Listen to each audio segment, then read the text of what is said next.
네티즌 수사대로 유명한 필명 자로. 이분이 세월호 참사의 진실을 담은 다큐멘터리를 오늘 25일 크리스마스에 공개한다고 예고해서 큰 주목을 받고 있습니다. 이 자로는 지난 2012년에 국가정보원의 대선 개입 혐의를 입증하는 결정적인 증거를 찾아냈던 그런 분입니다. 그래서 많은 사람들이 이번 다큐멘터리에 상당한 기대와 관심을 보이고 있는 그런 상황인데요. 전망대 이 시간에는 세월호에 대한 진실을 담았다는 다큐 세월 X를 제작한 자로 씨를 직접 만나보겠습니다. 신변 보호를 위해서 이번 인터뷰는 음성 변조로 진행이 되고 또 필명인 자로로 호칭한다는 점을 미리 알려드리겠습니다. 자로 씨 안녕하세요. 네, 안녕하세요. 네, 이 세월호는 물속에 잠겨 있는 게 아니라 사람들 편견 속에 잠겨 있다. SNS에 직접 올리셨던 글인데요. 우리가 그동안 어떤 편견에 세월호를 담아뒀었는지 궁금합니다. 네, 그러니까 사람들은 이 세월호 사건이 끝났다고 생각하는 사람들도 많고요. 더 이상 조사할 것이 없다고 생각하는 사람들도 많습니다. 하지만 이번 다큐를 만나면서 보니까 세월호 사고는 아직 제대로 된 진상조사조차 시작하지 못했다는 것을 절실하게 깨닫게 됐습니다. 그리고 사람들이 너무 진영 논리 그리고 정치 논리에 빠진 나머지 정말 진실의 본질을 보지 못했던 것 같습니다. 그래서 저는 이번 다큐를 통해서 그 사람들의 편견을 깨보고 싶습니다. 근데 누구의 편이 아니라 오직 진실의 편에 서서 이거는 진실입니다. 이거는 진실이 아닙니다 하고 그렇게 다른 진실에 대해서 한번 말을 해보고 싶습니다. 자, 세월호의 진실을 밝히는 작업에 집중하겠다 이런 이제 의사를 밝히시고 지난해 초부터인가요? 온라인 활동을 아예 안 하셨어요. 그 결과가 이제 나온 건가요? 네, 어느 정도 이제 결과가 나왔다고 보시면 될 것 같고요. 그리고 이 다큐를 시작으로 또 다른 시작이 시작된다고 보고 있습니다. 그래서 이 다큐를 통해서 지금 통화하신 기자님들이나 PD님들이나 정치인들이나 언론인들이 해야 될 몫이 또 추가로 따라붙는다고 생각을 하고 있고요. 그런 의미에서 이 다큐는 끝이 아니라 또 다른 하나의 시작이라고 생각합니다. 네. 자, 진영 논리를 벗어나서 진실을 말하고 싶었다. 또 끝이 아니라 시작이다. 이런 말씀 하셨는데 저희가 느끼기에는 이게 단순히 이제 감성적으로 하시는 말씀이 아니고 말 그대로 뭔가 새로운 수사, 조사가 필요하다는 얘기. 지금까지와는 완전히 다른 얘기가 새로 나온다. 이런 말씀 같은데요. 지금까지와 다른 얘기도 있겠고요. 같은 얘기도 있겠고요. 이미 알려졌지만 사람들이 잘못 알고 있었던 것도 있겠고요. 이미 드러났지만은 사람들이 그 중요성을 전혀 인식하지 못했던 것들도 있습니다. 그러한 것들이 무엇인지에 대해서 그냥 말하는 것이 아니라 철저하게 하나부터 끝까지 과학적인 팩트를 가지고 얘기를 하려고 합니다. 과학적인 팩트요. 예. 25일 공개하신다고 했는데 시간이 대략 몇 시쯤입니까?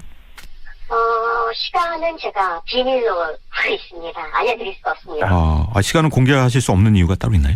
아직까지는 시간을 딱히 확정하지도 않았고요. 그리고 지인분들이나 또 유가족분들이나 이거를 어느 시간에 알리면 가장 효과적일지에 대해서 조금 더 논의가 필요한 상태입니다. 그렇군요. 어디에 공개하실지도 아직 안 정하셨나요? 공개하는 곳은 유튜브에다 공개를 할 예정입니다. 네, 유튜브를 통해서요?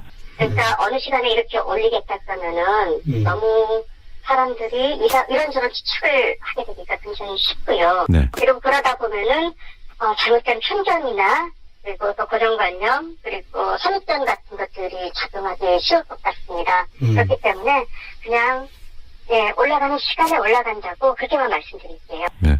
혹시 이게 이제 누군가의 사찰, 감시를 피하기 위해서 그렇게 하시는 건가요? 그런 거는 아닙니다. 그런 게 두렵고 정말 무섭다고 생각했다. 물론 이제 두려운 마음이 좀 들기는 하지만은요. 그런 거 두려웠다면은 이렇게 공개할 엄두조차 못 냈을 겁니다.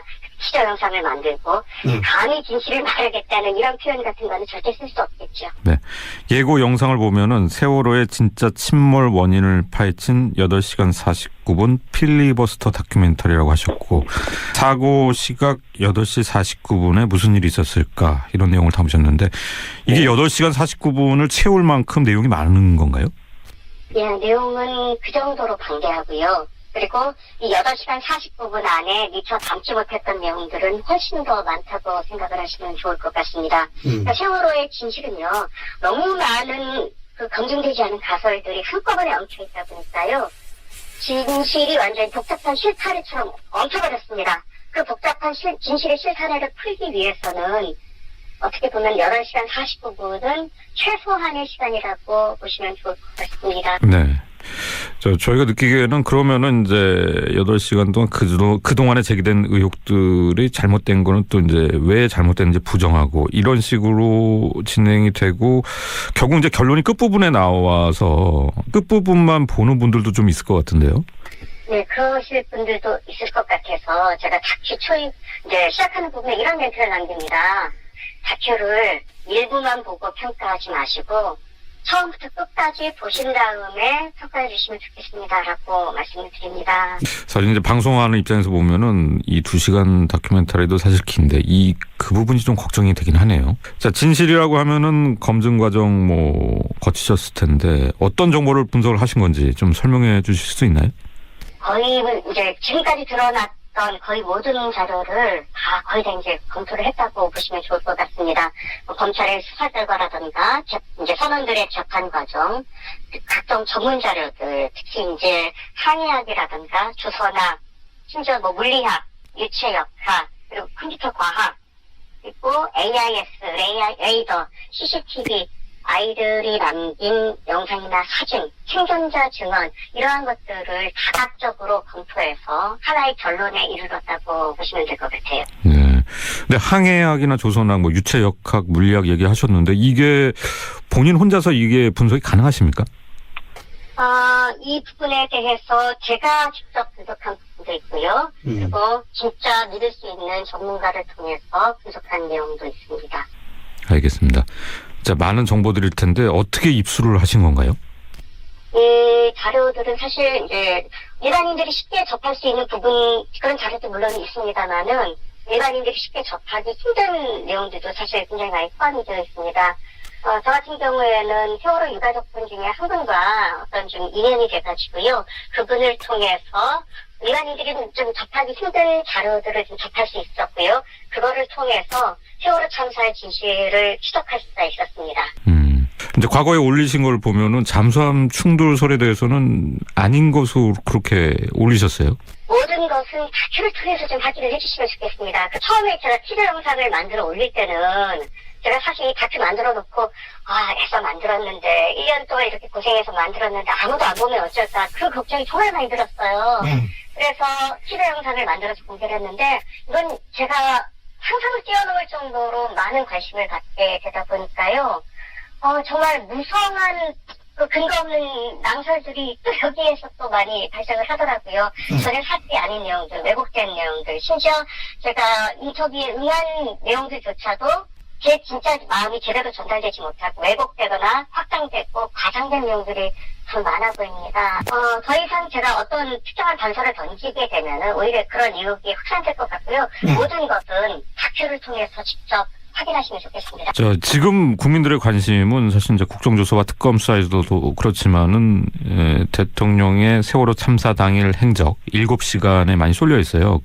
이번에 제작하신 다큐는 이제 세월호의 침몰 원인인데 이것이 결국 이제 대통령의 7시간과 관련이 있습니까? 관련이 없을 수가 없다고 생각을 하고 있습니다. 그러니까 세월호 침몰 원인이 기존에 알려진 것과 만약에 다르다면 정말 그 7시간 동안 도대체 그 세월호 사고 원인과 어떤 연관성이 있지 않을까라는 그런 질문을 던지는 거는 너무나도 합리적인 질문이 되는 겁니다. 그렇기 때문에 이 다큐를 통해 나타나는 세월호 진상, 제가 말씀드리고 싶은 그 진실이 만약에 진짜 침몰 원인이 맞다고 많은 분들이 공감하게 된다면 지금까지 조사됐던 모든 세월호에 대한 진상조사는 다 원점에서부터 재검토를 해야 됩니다. 모든 것들이 다 세월호 침몰 원인과 연계해서 다시 생각을 해봐야 됩니다. 그런 의미에서 박근혜 대통령의 7시간 의혹도 여기에서 자유로울 수가 없는 겁니다. 정말 궁금하네요. 결과가요.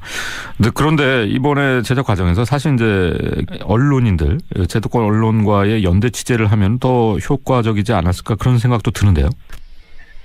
연대 취재를 하면은 좋은 점도 있겠지만요. 사실 예전에 제가 이제 네티즌 수사대라는 이름으로 활동하게 된 계기가 뭐냐면요. 그 당시에 제가 찾아냈던 진실들을 사실 제가 언론사에 다 제보를 했습니다. 네. 제가 지금 하고 있는 SBS에도 제보를 했어요. 네. 근데 이게 묻혔습니다. 아무도 알아주지 않았어요.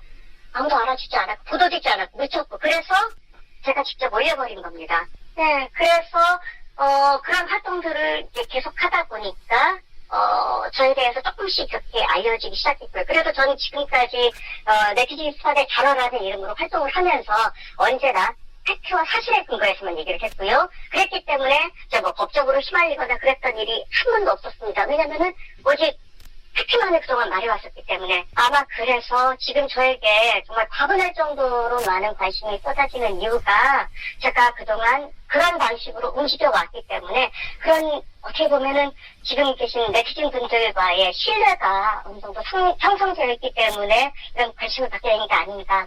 그리고 왜 세월호 선체가 이렇게 인양되지 않고 계속 차일피일 미루고 선체는 훼손되는지에 대해서 정말 같이 고민해보고 싶고 정말 제대로 된 진상규명을 지금부터 제대로 시작해보고 싶습니다. 유가족분들 정말 힘내시면 좋겠어요. 네. 자, 국민들이 목말라하는 진실이 나오기를 좀 기대해 보겠습니다. 오늘 말씀 감사합니다. 네, 고맙습니다.